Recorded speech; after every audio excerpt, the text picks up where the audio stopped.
Public life में एक चीज मैंने सीखी है, अगर आप कोई बात कहें और दोनों साइड उससे थोड़ा थोड़ा परेशान हो तो इसका मतलब है कि सवाल नाजुक है और आपने सटीक बात कही है। यही इस बार हुआ।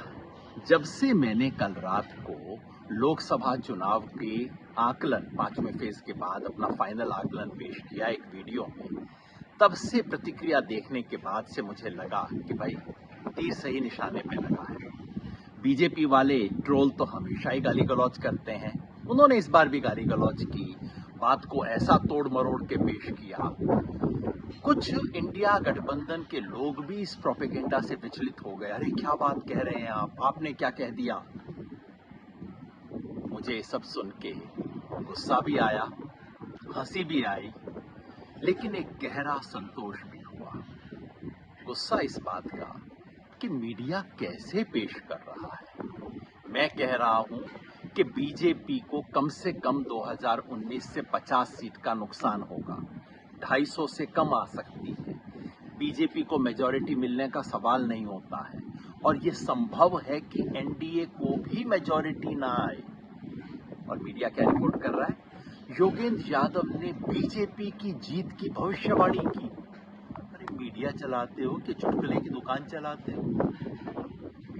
हंसी इस बात की आई कि बीजेपी के दरबारियों को और उनका समर्थन करने वालों को योगेंद्र यादव का कंधा चाहिए अपनी बात की विश्वसनीयता बनाने के लिए। शुक्रिया कहने का मन किया, लेकिन एक गहरा संतोष इस बात का हुआ कि आखिर ये बहस उस बिंदु पे आ गई जहां पिछले 1.5 महीने से मैं इसे लाना चाह रहा था।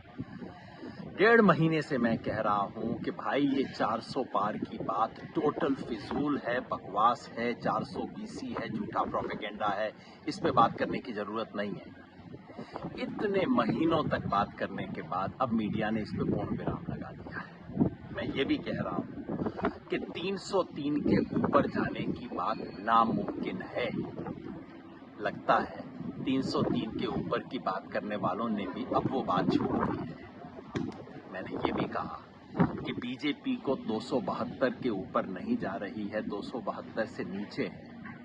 लगता है बिना बोले बीजेपी के समर्थकों और मीडिया के मित्रों ने इस बात को भी स्वीकार कर लिया है और बहस उस बिंदु पे आ गई है जब मैं पहले से कह रहा हूं कि असली बहस केवल इतनी है कि क्या पूरा एनडीए मेजॉरिटी ला पाएगा या नहीं ला पाएगा।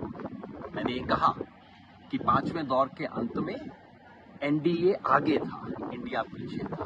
मैंने ये भी कहा कि यह संभव है अगर ये स्थिति और चलती रही, जो खबर हरियाणा से, दिल्ली से, पूर्वी उत्तर प्रदेश और पश्चिमी बिहार से मिल रही है, अगर वो चलती रही तो ये भी संभव है कि इंडिया ऊपर हो जाए और एनडीए नीचे हो जाए।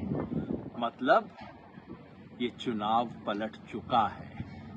ये सरकारी और दरबारी मीडिया के प्रोपेगेंडा से सावधान।